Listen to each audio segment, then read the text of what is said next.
Tuned in to Ask the Good Doctor, live each and every Wednesday at 1 p.m. Eastern, 12 noon Central, and 10 a.m. Pacific. Dr. LaJoyce Brookshire is here to answer your questions live. Good afternoon. It's Wellness Wednesday. I'm Dr. LaJoyce Brookshire. Welcome, welcome, welcome to Ask the Good Doctor. Please join us on Twitter at Ask the Good Doc, on Instagram and Facebook at Ask the Good Doctor. I'd love for you to jump in today. I want you to grab your Good Doctor notebook, and I don't want you to run away from this conversation. It is vitally important that we have this talk. We've been in a crazy season these last couple of years. We've experienced more negativity, more death by COVID, death by suicide, death by gun violence, death by domestic violence.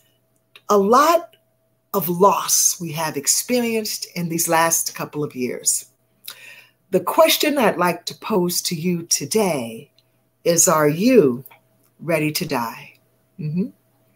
And here to join me for this conversation on the business of death and dying is Sylvia K.Alston, risk manager. Hello, Sylvia K.Alston.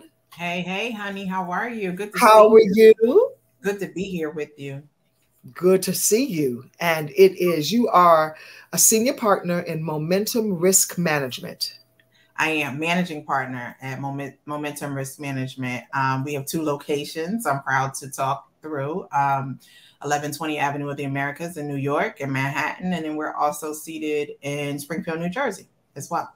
Wonderful. That is fantastic. And your compadres are wonderful as well. But we're going to have a talk with you today. Yes. Because since you specifically handle risk management, can you first of all just define for us in the money financial world of risk management what that really is, what it means, and why we should care about it? Why we should care about it. Yeah. So essentially the risk management concept really affects all businesses, all industries, across all industry verticals. People don't talk about it enough. It's not taught enough, especially in our educational institutions. It's not taught enough in our educational institutions of higher learning. And I just recently learned that it's not taught mostly at all at our historically Black colleges and universities, which is a huge gap in education and understanding of how risk affects our day-to-day life. And that's essentially what it means. You know, we all understand, we all experience some area of risk as we are just traversing through our day-to-day. And that happens in business, that happens in our personal life. It is a risk to walk across the street without doing it, you know, at a corner or at a stop sign or at a light. You know, you're taking on a level of risk when you choose to jaywalk, you know, in the middle of the street. You're choosing to take a risk when you start a business. You're choosing to take a risk when you drive without a license. You're choosing to take a risk when you don't have health care. And you abuse drugs or you abuse alcohol, right? Or you have a unhealthy diet. All of these are risk factors that we talk about on a day-to-day basis. in areas of business and in areas of our personal life. And just based on where you fall into that risk profile, as we are having these kinds of conversations about how you lead your life. And that's where that's where we find out what level of risk you may be up against, you know, as we're asking the questions about how you lead your day to day, how you live your life, how you run your business, how you go to work, how you run your family, how you manage your day-to-day finances. That's how we find out about what area of risk you may experience on a day-to-day basis. And that's what risk management is all about. And then for the insurance industry, how we deploy that risk management inside the insurance industry is we use insurance as a tool, as a product, to help mitigate or transfer some of those areas of risk that you have in your life. So that's how it works. Okay.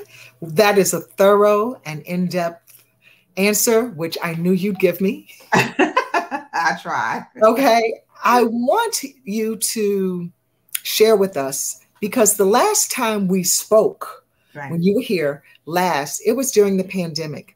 And you gave some astonishing news that the insurance industry was not insuring people who had been sick with the virus. And has that changed in any way? And if yes, how so? Well, yes, it's had to change. Like, well, I think when we first talked about this, it was at probably the earlier onset of the pandemic, right? And at that point, the insurance industry was in incredible shock. The life insurance industry was in incredible shock. They didn't know really what to do. You know, the information that was coming out. Pause. Wait, stop. You said they didn't know what to do. What do you mean you don't know what to do? They didn't know. So what I'll say is the insurance industry was taking their day-to-day information, right, and their underwriting practice on how we would deal with the pandemic from what was coming out of the CDC, what was coming out of the White House at that time. Right. And we know where we were in the pandemic, that a lot of the information that we were receiving in the outset and in the beginning, it just wasn't reliable information. Right. And so the industry went into a panic. A lot of people were dying. And what the industry did not want to do is be responsible or be on the hook for a new wave of hundreds of thousands of people who had not had insurance previously, you know, to get insurance and then to die, you know.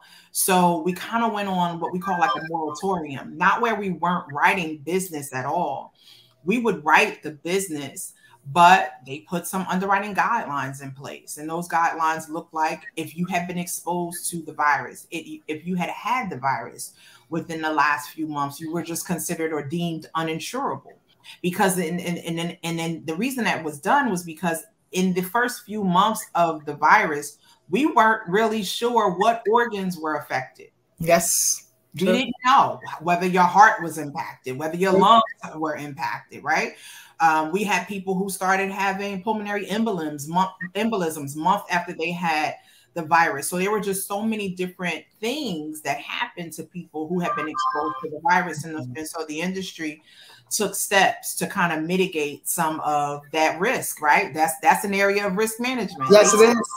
They took steps to mitigate that risk. And those steps that they took was to make sure that if you had been exposed to the virus, if you had suffered with the illness of the virus, that you were deemed uninsurable for a period of no less than like 6 to 9 months. And has that changed was your question. Somewhat, right?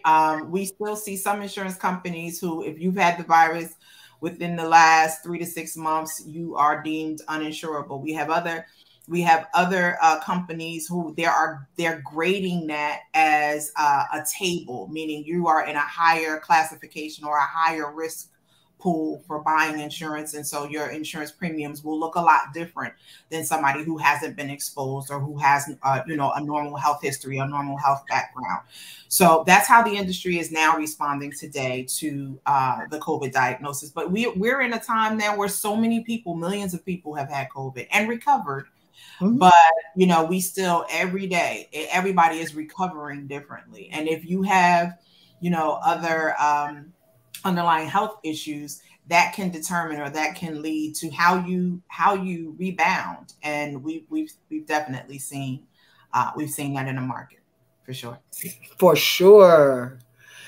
For sure. Which leads me to the reason why we're here today is because having insurance is taking care of your business. Absolutely. It's taking care of your family. It's protecting your assets. The asset of this life is worth protecting. Absolutely. And if you don't protect it by living a healthier lifestyle, for which I'm an advocate, certainly you should protect it by having paper that you have paid into that can protect your family or you. Right.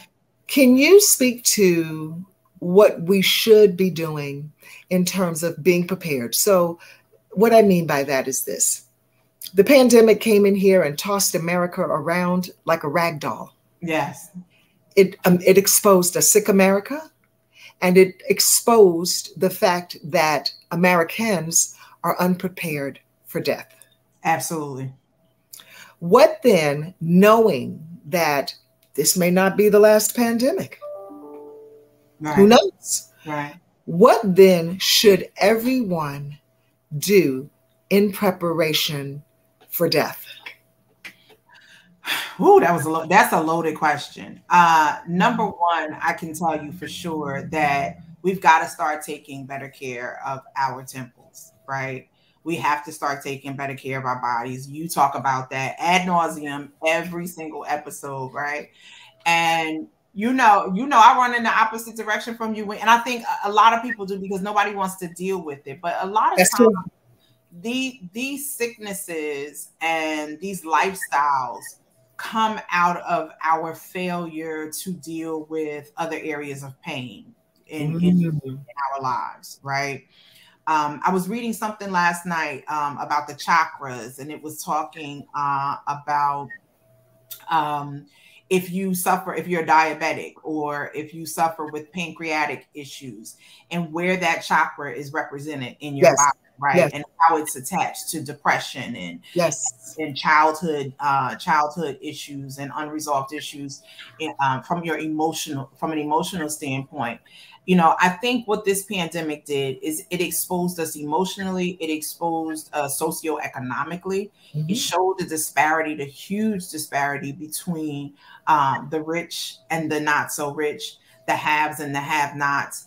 And what it did was it allowed an influx of wealth and capital because, you know, there's money in the medicine, right? Yes. So it allowed so much influx and capital to come into, you know, our economy and keep people going sicker for longer without dealing with what the issues truly are, right? Our emotional health issues, our physical health issues, our financial health issues. And all of these things need to be talked about. And I think we probably won't know for another 20 years the effect the pandemic has really had on us, especially in Black and Brown communities. I mean, we see the decimation immediately, right? The loss of jobs, the increase in poverty, the impact in educational outcomes, right? So we see that immediately, but 15 to 20 years from now, I think we'll still be reeling from the effects of this pandemic. But from an insurance and risk management perspective, you know, one would hope that if a pandemic doesn't bring you to a space where you really think that it's necessary to start evaluating why it's important to make sure that you are properly preparing yourself financially and fiscally for death, I don't know what else would do it, right? Absolutely. I honestly don't. Like, I don't know what else it will take to bring us to the carpet or to bring us to the mattress. Additionally, for those same reasons, I don't know what else it will take for us to ensure that we get rid of those comorbidities. Absolutely. If they're saying that the people who have comorbidities are most at risk, then by golly, work on those comorbidities. I'm going to kick my 20 pounds. Yes. Listen. Because I don't want a 1. Right. Yes. And listen, I had a COVID 30, like I was pledging at college, honey. Like it was a whole mess. I don't even want to discuss it. But yes, but you're right. You know, there are those comorbidities that we have to address. And I think, you know, and I know, you know, being locked up or being inside of our houses for a long time. I think what a lot of people realized is that home is not safe for them. Oh my gosh. That's a whole entirely different show. That's a different show, right?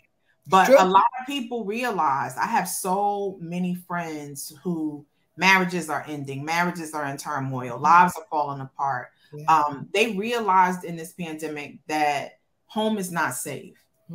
And when home is not safe, when your paperwork is not ordered, when you're not fiscally sound, when you don't know where your next 60 days are coming from or your next 90 days are coming from, it makes us do very sometimes irresponsible things. Yes. And I think my takeaway from this has been, we've got to get ready. You know, right. we've got to get ready financially. We've got to get ready emotionally. We have just got to be prepared. And when we talk about national statistics, I believe it's either Nielsen or one of the other major statistics groups who talks about the gap in Black wealth in 2050 will look like 1950. You know, I think this pandemic, if we're not careful, that 2050 could look like 1850. And it's because we just are not prepared. We're not taking the promotions. We're not even up for them. You know, we're not taking the risks in our careers. We're not starting businesses.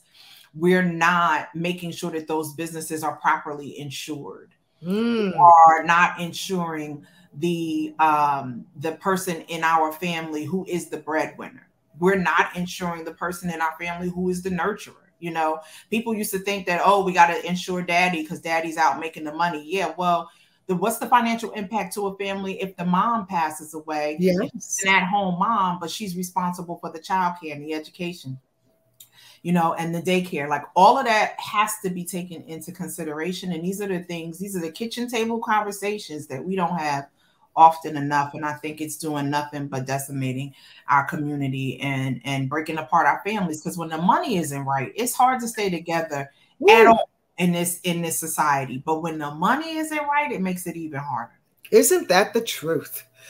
Well, we're going to take a really quick break. And when we come back, we are going to have an in-depth conversation with Sylvia K. Alston about putting your affairs in order before you die.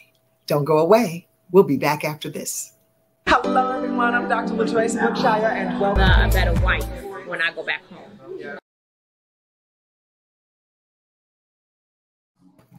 That is our Wellness Warriors Weekend Getaway. That cousin, I have to stop calling you Cousin Sil. That Sylvia K. Alston graced us with her presence on year one in Vermont. And we're doing it again, Sylvia.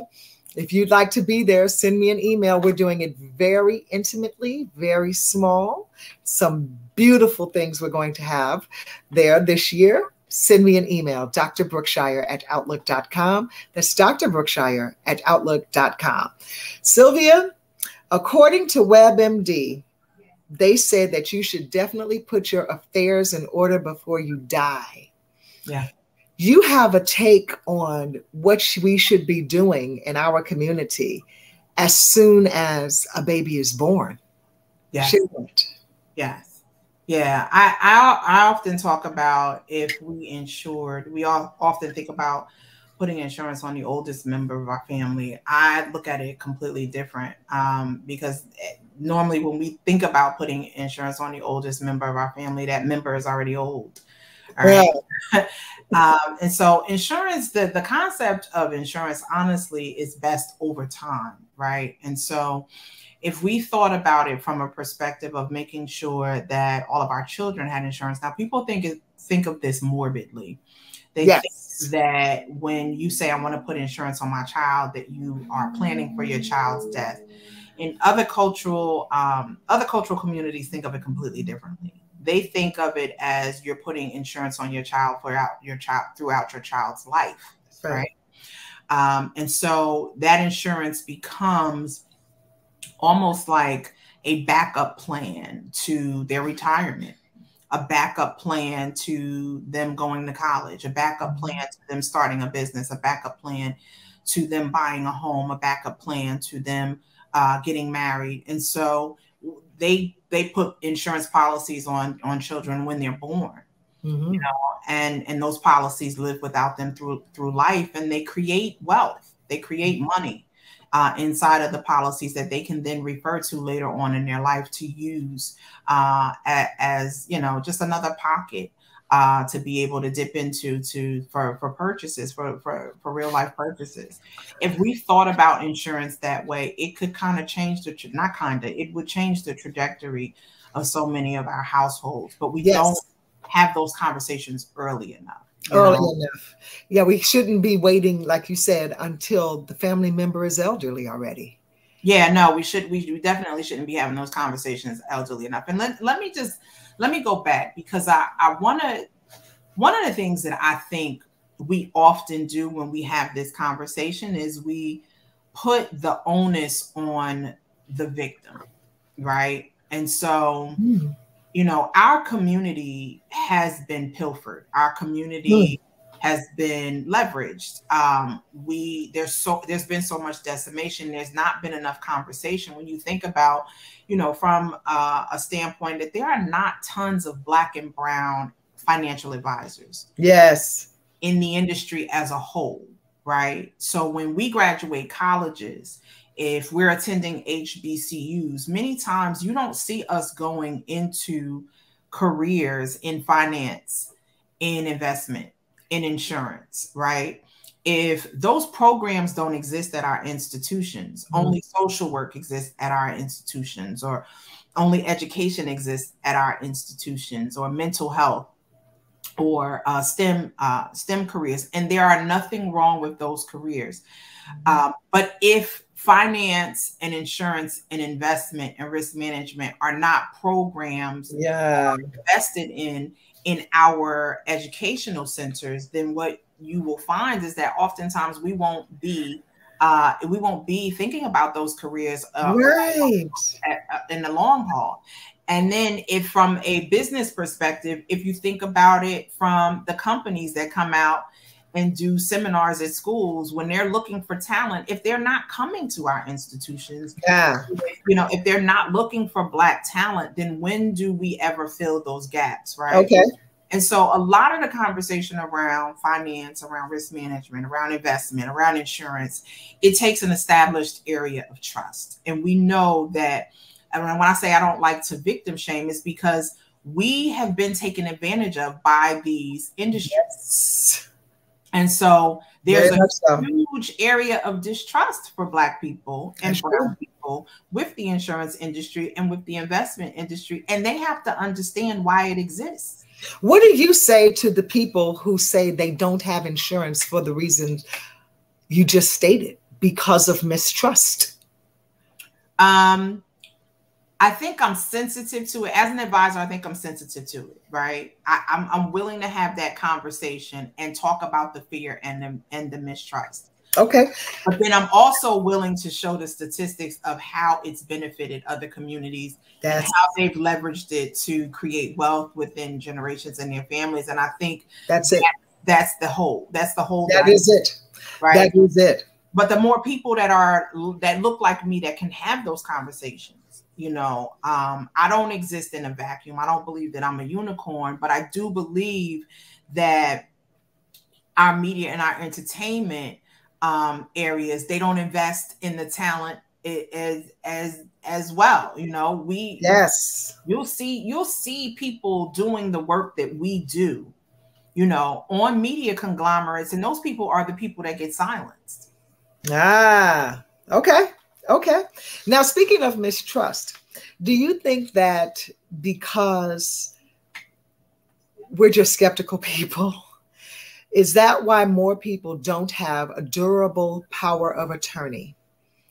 And if you can just break down why we need a power of attorney in our lives while we're living. I think it's even getting to the power of attorney that I mean, there's so many areas leading up to that we're those steps that we're just not taking, right? So one of the things that I think is not funny about us, because it's real, but we have to deal with it, is we are so not just skeptical. We don't like to talk about death, and we don't like to have absolutely at all, right? If we talk about it, it's going to happen. Well, yes, beloved, it's definitely going to happen, right? But no, here's the conversation. If something happens to me, if right, when? Yeah. When? And it's not the something, you know, in chaplain school, the one thing they get right with you when we were in chaplain school, they correct you off the bat. It's dead, death, dying. The person is dying, they've died, or there's been a death. You don't say past, you don't say expired, you don't say transitioned, but a lot of people use that language, but people are in shock a lot. And you're right, it is a conversation. And I don't just think it's in our culture. I think it's in many cultures based on what I've heard. Yeah, they do not want to have the conversation about death. And you have to say the word died to a family who's in shock, who was expecting their loved one to live. Yeah, but there is something about us though, you know, and maybe just because I've been a part of us for my entire life. But, well, me too. You know, but I work with other communities, right? So, you know, I've spent the breadth of my career working with the uberly wealthy or high net worth, right? And when I started the firm, I really started the firm for us. Now, I thought when I did that, like, you know, I'm going to hang my shingle up on the door and everybody's going to know that this is a Black-owned business and we talk about finance and risk management, and people were going to just rush through the door. Well, I will be honest with you that a lot of people came through the door, but a lot of people that looked like me did not rush through the door. A lot of other cultures and communities came through the door who I already had experience working with, and they were either referred in from one of my former networks or one of my still current networks. And I was surprised by that. You know, I really was. And what I realized is that we never want to have the conversation. Nope. We never want to have it. And, you know, I would do this with my husband. Like, he would say, oh, like, I don't want to, like, when I would bring it up, I don't want to talk. Why are you talking about death? And I'm like, if we don't talk about it, if we don't plan for it, we will be ill prepared when it happens. And I don't want us to be ill prepared when it happens, because if it's two things that we know for sure, we know if we live in America, there's going to be taxes, and then we do know that there's going to be death. So there's going to be death. Let me to that point you say about your husband said, oh, I don't want to have this conversation. I had an aunt, dear Aunt Nita. She would, anytime any of us came to her home, she had this big, thick black book. She said, when I die, go to that drawer and open that book. Everything is in there. And I'm telling you, when she died, all of us came through the doors like, let's get the black book. And when we just turned page after page, the funeral person was astonished. The pastor was astonished. She had it. We would just document after document after document of anything that anyone needed. It was in the black book. Yeah. Yeah. My dad planned for death the same way. My father was ill for 3.5 years before he passed. And he had a brain aneurysm that led to hemiparalysis. He had a stroke on the operating table, and he was paralyzed on his left side. He was paralyzed on his left side until he passed away. Wow. And somewhere between that illness and his death, when I think he realized that it was not going to turn around for him, he made sure that everything was in order. And so when I got to his house in Nashville, there was a book on his kitchen table, and he had written notes and written me a letter and told me down to what suit he wanted to wear. Wow. Let's talk about that. Speaking of down to what you want to wear, some people will not have the conversation about their funeral. You're talking about not having the conversation about insurance. They do not want to have the conversation about their funeral, but why not? Yeah. My other aunt planned her own funeral. She gave everybody who would come to see her the order of service, who she wanted to speak, what scripture, what song, who she wanted to sing it. And it was a beautiful thing because and everybody left the funeral saying, that was so her. That was so her. Yes, she planned it. Right. Yeah. And if it's supposed to be a celebration of life, why shouldn't you plan it? Yeah, it takes the weight off. I mean, let me tell you, I've already got in place, if something happens to me, I'm a business owner, right? If something happens to me while I'm running this business and I die, the plan is in place, right?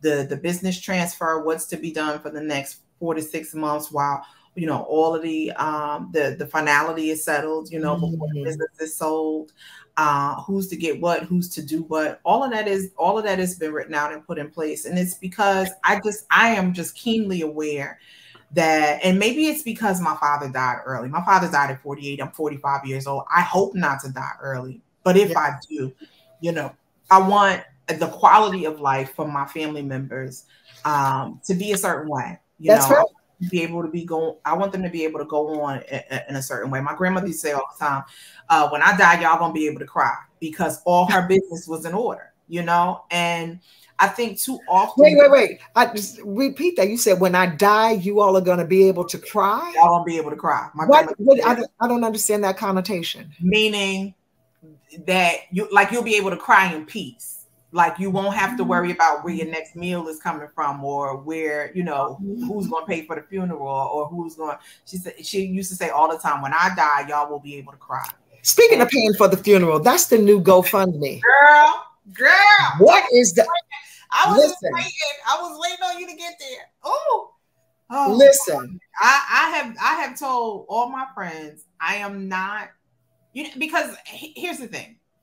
I think some of us don't want to deal with it. Others of us are I think it's financial irresponsibility to put the responsibility of your death. Now, I'm not saying across the board there are things that do not that happen. If a young child dies, that is different. Yes. But if you've been walking, breathing, living in the world for any stretch of time as an adult, there has to be a plan in place for you. No, there should be a plan in place. It has to be. And I don't think that it's my responsibility as your friend, as your colleague, as somebody who partied with you, to have to pay $5 or an entry fee to come and say my goodbyes to you. I think that's unfair. Come on now.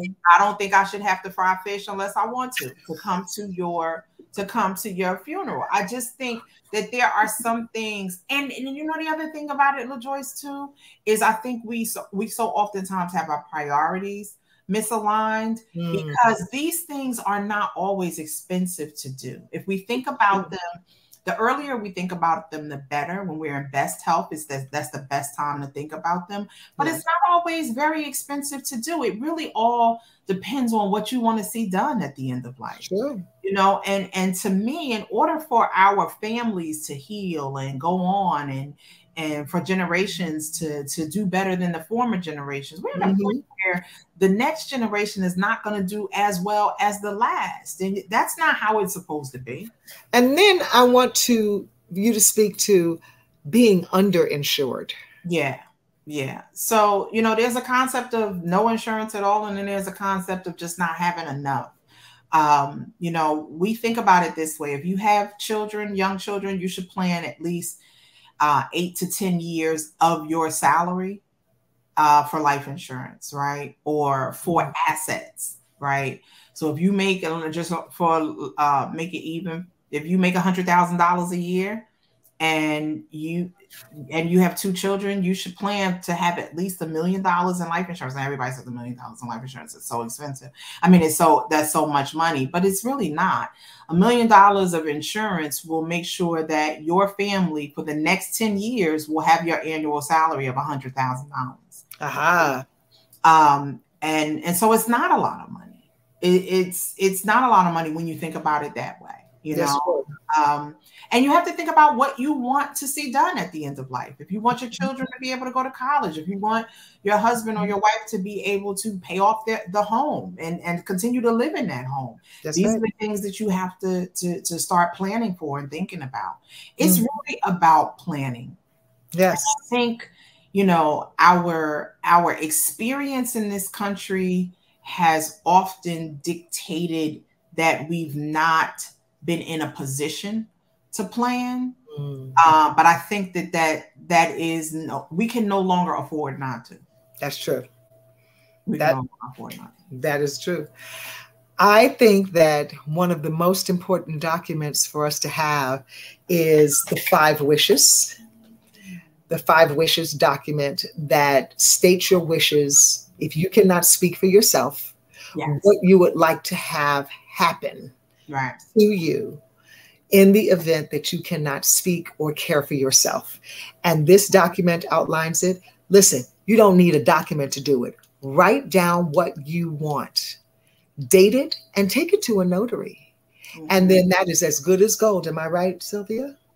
Yeah, and it depends on what state you're in, right? So you need to make sure, one of the things that you definitely want to consider is that you have a will, right? That you have what? A will. A will. A will. A living will, will determine if you are at a point where you can no longer say what you want in terms of care, what advanced directives you want to be made on your behalf. That covers that. A will just kind of helps to keep your estate or your final matters out of probate. Something else that we don't think about doing, and that's why I said to you, it really matters what state you're in. Something else we don't think about doing, payable at death, for your bank accounts, Right. Some of us go sign up for bank accounts when we're 18 years old. We don't think about assigning someone to that bank account if something happens to us, right? But if you don't have a payable at death person assigned to that bank account, then what that means is if you're not married or if your child is underage when something happens to you, then that will probably ensure that the state will get involved in the proceeds, right? And who disseminates or who gets that money, who gets the ability to say what's next or how that money should go. And that's because you didn't leave a plan. You didn't tell the state how you wanted it to go. You didn't settle your affairs in advance. And that's why a will is so important. You also, if you have sizable assets, you should be considering a trust. You may want to use assets like a home that you paid off, or a home that you were left, or a business. You may want to assign that to the trust. You may want to assign your life insurance policy to the trust to pay for the educational expenses. Who wants to leave $1 million to an 18-year-old?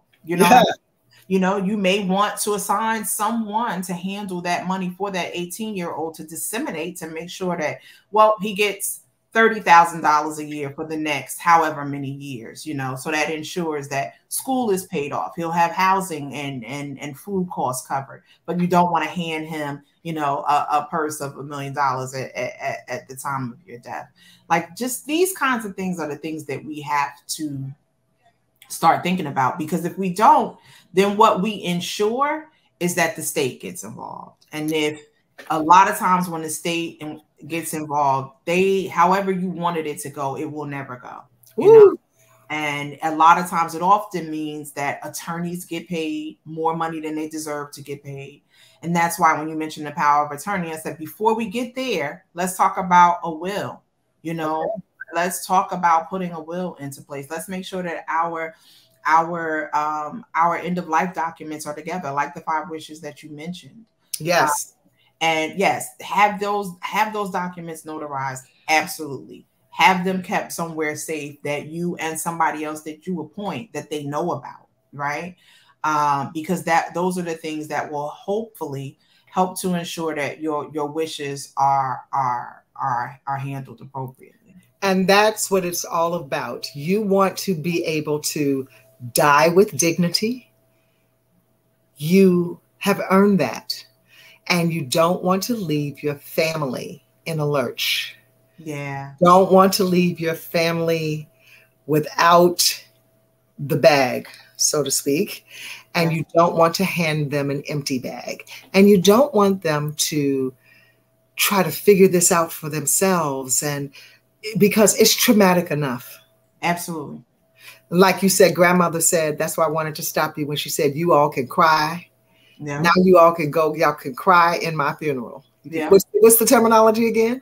I'm going to leave it. She's going to leave it figured out so you can cry. You can cry. So you can cry. Yeah. And then how many people after their loved one dies, they can't cry yet. And then they schedule a breakdown for June 23rd because they have so much business. They are so overwhelmed that they can't even grieve. Absolutely. And that's a problem also, because swallowing that and not expressing the grief as it comes up, that damages the body and injures the soul. Absolutely. And you know, and oftentimes too, when you don't say how you want it to go, what you will probably ensure is that there's going to be friction, there's going to be confusion, there's going to be a fight. And when people get to fighting, you know, what a lot of times what winds up happening is that the family members just all leave it. Nobody does anything. And then that's how other communities come in and take. We talk about gentrification. Oh, right. Now, you know, now we're really getting going now. Right. We talk about gentrification a lot, but a lot of times when communities change hands and they turn over, it's because we've abandoned them. It's because we've left them to chance. It's because the house that our grandmother left us, we refused to pay the taxes on, or there were no wills in place to tell, well, Boo-Boo is responsible for this, or Bebe is responsible for this. And because nobody knows what they're responsible for, or everybody is mad and is refusing to handle the business, now that asset goes back to the city. And people come in from other neighborhoods and other walks of life and other communities, and they buy it at deeply discounted rates. Yep. And then they renovate it and they turn it into centers and bastions of wealth for their family members, yep, community. And we're upset. And we're upset when all along we've spent the time arguing and fighting. That's because of one reason. It was not documented. It's not documented. That's right. And I went to an estate planning workshop one time, and she started the workshop with this. The 7 deadly words in estate planning are, but Mama said I could have. But Daddy said I could have. But Grandma said I could have. And to your point, this is it. If it's not written down, if it is not notarized, if it is not filed with the city, it does not exist. It doesn't exist. It doesn't exist. And, you know, if there's 13 grandchildren, you know, or if there's pay the taxes. Right. I mean, these are things that I can't explain. I can't humanly explain them. And I can't tell you how many times in how many different neighborhoods I've seen these conversations happen. Yes. So these conversations are happening in Detroit. They're happening in Baltimore. They're happening in New York. You know, they're happening in Brooklyn. And what's happening now is you see how Brooklyn, do you see what Brooklyn looks like? Do you see what Harlem looks like? I mean, we're talking about communities that changed. And these are communities that inherently we're documented in for over 100 years. And now these residences are changing hands and people are coming in and offering millions and millions of dollars, and those dollars aren't going to us. And this is exactly what I'm talking about when I say that the statistics say, you know, that by 2050 that we don't have any economic value. You know, we don't have any economic wealth in our community by 2050.